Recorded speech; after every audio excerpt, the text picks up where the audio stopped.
मंच पर विराजमान महान संत परम पूज्य गुरुदेव के चरणों में नमन।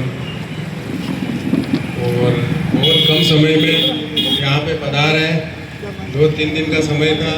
दूर दूर से आए सभी धर्मवीर संत महात्मा भगत यहाँ पधारे। संपूर्ण हिंदू समाज का बहुत बहुत स्वागत, अभिनंदन।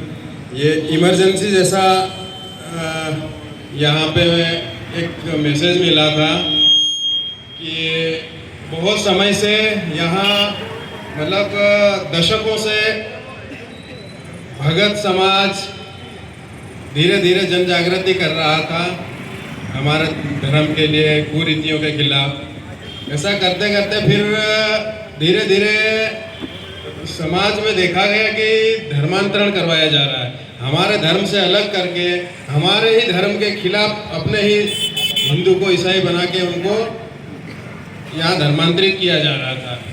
ये लड़ाई बहुत समय से लड़ते आ रहे थे, कई वर्षों से चल रही थी, लेकिन हमने इसको थोड़ा सा एक रूप बदला है। रूप कैसे बदला है कि ताकत से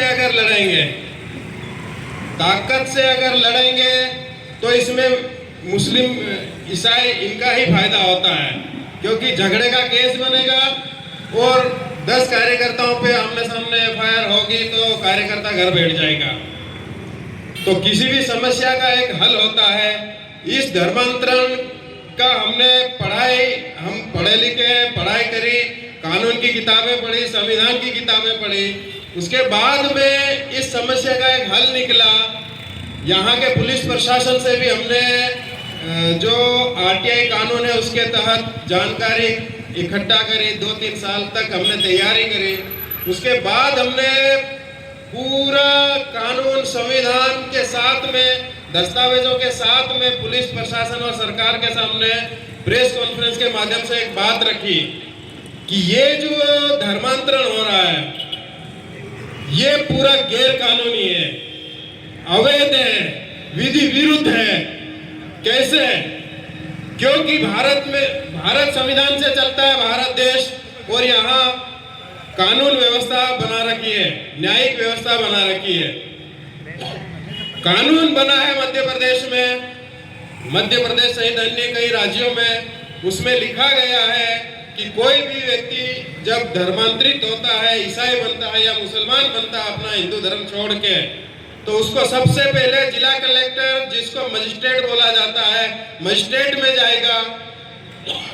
मजिस्ट्रेट में एक आवेदन पेश करेगा कि मैं मध्य प्रदेश के जो कानून के अनुसार स्वेच्छा से ईसाई बनना चाहता हूं या मुसलमान बनना चाहता हूं, तो मैं एक डिक्लेरेशन आवेदन दूंगा। ऐसे ही एक व्यक्ति को वहां देना पड़ेगा। उसके बाद में उसका जो धर्मगुरु है, ईसाई धर्मगुरु या मुसलमान, वो भी एक आवेदन देगा और उसमें जो फॉर्म भरेगा उसमें लिखेगा कि मैं इस हिंदू लड़के को, इस हिंदू व्यक्ति को अब ईसाई बना रहा हूँ। और जो हिंदू व्यक्ति ईसाई बन रहा है वो भी लिख के देगा कि हाँ मैं हिंदू था, अब मैं ईसाई बन रहा हूँ। तो ये प्रक्रिया होने में 2 से 3 महीने लगते हैं। फिर जिला मजिस्ट्रेट उसको एक कागज जारी करता है कि हाँ तू कानूनी रूप से अब ईसाई बन गया है। वो रिकॉर्ड में आ जाता है, जो जनसंख्या रिकॉर्ड में रहती है हर जिले में, उस रिकॉर्ड में शामिल होगा। यहाँ पे आदिवासी कितने हैं, ईसाई कितने हैं, मुसलमान कितने, उस रिकॉर्ड में शामिल होगा। और धर्मांतरण की सूचीबद्ध हो जाएगी कि हाँ इस व्यक्ति ने आवेदन दिया, इसके धर्मगुरु ने भी आवेदन दिया है, पादरी ने, अब ये कानूनी रूप से ईसाई हो गया है। जैसे ही ये सर्टिफिकेट मजिस्ट्रेट जारी करता है तो उसमें स्पष्ट एक चीज होती है। सबसे पहला क्या होगा, वो ईसाई सूची में शामिल कर दिया जाता है।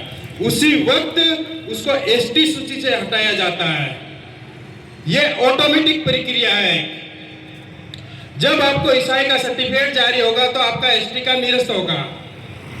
एक आदमी के 2 सर्टिफिकेट नहीं बनते हैं। ये भारत देश की व्यवस्था है। एक आदमी ईसाई भी होता है और मुसलमान भी होता है, हिंदू भी होता है, ऐसा नहीं होता है। या तो हिंदू होगा या ईसाई होगा या मुसलमान होगा। तो ईसाई होते ही उसको ईसाई सर्टिफिकेट में मजिस्ट्रेट देगा तो वो एसटी हिंदू सूची से आउट हो जाएगा, बाहर हो जाएगा। इसीलिए इन्होंने क्या किया, मजिस्ट्रेट को आवेदन नहीं दिया। मैंने आरटीआई लगा के पूछा कलेक्टर कार्यालय में कि 1950 से आज तक कितने लोगों ने आवेदन दिया ईसाई बनने के लिए, कितने लोगों ने आवेदन दिया चर्च बनाने के लिए। तो जवाब आया लिखित में सील साइन लगा के कि अभी तक एक भी आवेदन किसी ने मजिस्ट्रेट में नहीं किया। ये जितने भी बने ये गैर कानूनी है, गैर कानूनी है। इसीलिए मोगाजी महाराज यहाँ बैठे हैं।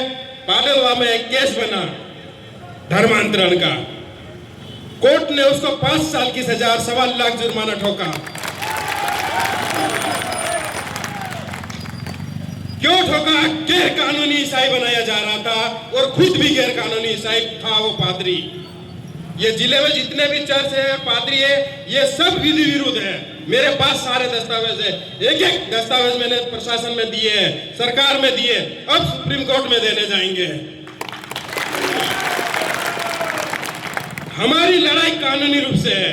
मारना आता तो 2 दिन में पूरा जिला निपटा देते हैं, लेकिन मारेंगे नहीं। देश लोकतांत्रिक है, संविधान से चलता है, इसलिए हमने कंट्रोल कर रखा है।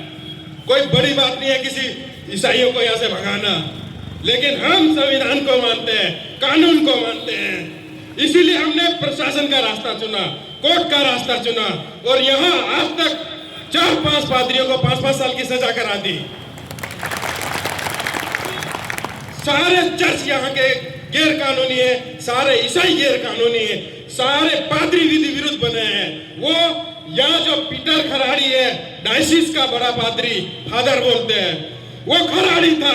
पीटर किसने बनाया? पीटर तो आदिवासी नहीं होता है, ईसाई होता है। खराड़ी आदिवासी होता है। उस खराड़ी को पीटर बनाया। क्या मजिस्ट्रेट की अनुमति ली? नहीं ली। इसके पास नहीं है, डायसिस के पास नहीं है, कैथोलिक डायसिस के पास भी एक भी विधिवत धर्मांतरण का सर्टिफिकेट नहीं है। ये सारे गैर कानूनी है और इनका मकसद है हिंदू धर्म को नुकसान पहुंचाना, हिंदू धर्म के विरुद्ध माहौल तैयार करना और आदिवासी की संस्कृति, सभ्यता, आदिवासी का अस्तित्व मिटाना। यह मिशनरी का षड्यंत्र है। आप आदिवासी तब तक हो जब तक हिंदू धर्म के देवी देवताओं को पूजते हैं। तब आप एसटी हो, तब आपकी जमीन कोई नहीं खरीद सकता। जैसे ही ईसाई बनते हो, आपकी जमीन, आदिवासी की जमीन आप ले जा नहीं सकते हैं। जमीन छोड़ के ईसाई बनना पड़ेगा, ये कानून बोलता है। तो ईसाइयों को सजा हो गई कानून के अनुसार। मध्य प्रदेश धार्मिक स्वतंत्रता अधिनियम के अनुसार झामुआ कोर्ट में 5-5 साल की सजा। ये पूरे देश के ईसाई इकट्ठे होकर कहाँ गए हैं? Supreme court. उसके पहले हाई कोर्ट गए थे मोहड़ा में कार्यक्रम की अनुमति लेने। वहां जाके क्या बोलते हैं कि हम ईसाई हैं, हमको तो यहाँ पे कार्यक्रम नहीं करने दिया जा रहा है। भारत के संविधान में धार्मिक स्वतंत्रता का अधिकार है। हाई कोर्ट, सुप्रीम कोर्ट में ये बात रखते हैं जाके। लेकिन यहाँ कलेक्टर, एसडीएम ने लेटर जारी करे पूरे पादरियों को, तो सब ने एफिडेविट दिया है जिला कलेक्टर को और लिखा है हम ईसाई नहीं है। मेरे पास सारी सत्यापित कॉपियां हैं इनकी। और हाई कोर्ट में जाके बोल रहे हैं हम ईसाई हैं। कोर्ट को गुमराह कर रहे हैं, पुलिस प्रशासन को गुमराह कर रहे हैं, सरकार को गुमराह कर रहे हैं, संविधान विरोधी काम कर रहे हैं, गैर कानूनी काम कर रहे हैं। हाई कोर्ट के बाद अब सुप्रीम कोर्ट में जाके ये बोल रहे हैं कि ये जो सजा हो रही है 5-5 साल की, इस कानून को खत्म किया जाए। इस कानून को, क्योंकि सजा हो रही है, इसलिए मांग कर रहे हैं कि इस कानून को खत्म किया जाए। किसके ऊपर दबाव बना रहे? सरकारों के ऊपर, कोर्ट के माध्यम से नोटिस निकाल के। लेकिन हम यहाँ से सरकार को बोलना चाहते हैं, मध्य प्रदेश सरकार हो या केंद्र सरकार, ये जो धार्मिक स्वतंत्रता कानून अधिनियम बना है, ये आदिवासियों को बचा रहा है, ये हमारे धर्म को बचा रहा है, ये हमारी संस्कृति को बचा रहा है। इस कानून को निरस्त नहीं होने देंगे, चाहे कुछ भी हो जाए। ये कानून जितना मजबूत है इसको और मजबूत किया जाए। अभी 5 साल की सजा, अब इनको उम्र कैद की सजा का प्रावधान किया जाए, क्योंकि ये देश हिंदुओं का है। और ये यहाँ पे झाबुआ जिले में अनुसूचित क्षेत्र है, आदिवासियों के लिए एक संवैधानिक प्रावधान करके सुरक्षा कवच बनाया गया। मिशनरी ने बिना मजिस्ट्रेट की अनुमति, बिना कलेक्टर प्रशासन की अनुमति, बिना पुलिस से अनुमति लिए सीधे ईसाई बनाया गैर कानूनी रूप से, सीधे चर्च बनाया गैर कानूनी रूप से। आदिवासी की जमीन पे चर्च बन ही नहीं सकता। धरती पे अभी तक कोई ऐसा कानून ही नहीं बना जिसमें यह लिखा हो कि चर्च बन सकता है। तो ये चर्च भी तोड़ेंगे, पादरियों को भी या तो घर वापसी होगी या फिर सुप्रीम कोर्ट में जवाब देंगे हम अभी जाके कि ये कानून जो देश में बना है, संविधान बना है, इसके विरुद्ध में वहां पे ये ईसाई मिशनरी जाके कोर्ट को खतरा कर रही है। माननीय high court, supreme court bar बार बोल रही है आदिवासी अगर ईसाई बनता है तो उसको आदिवासी होने का लाभ नहीं मिल सकता। कई फैसले हो गए ऐसे। सरकार से मांग है कि इनको सूचीबद्ध करके ईसाई सूची में डाला जाए। ये कानून जो धार्मिक स्वतंत्रता अधिनियम है, इसको उम्र कैद में बदला जाए। इसीलिए तैयारी करना है, घर घर गांव गांव। ये एक छोटा अभियान आंदोलन है। बहुत बड़े लेवल में देश भर में अगर कानून खत्म होगा तो फिर उग्र आंदोलन करेंगे, सारे चर्च तोड़ देंगे हम। अभी हमने कानून का रास्ता पकड़ा है, कानून सजा दे रहा है। अगर कानून नहीं रहेगा तो फिर हम न्याय करेंगे और आर पार न्याय करेंगे। इसलिए कानून खत्म नहीं होना चाहिए, होना ही नहीं चाहिए, होने भी नहीं देंगे।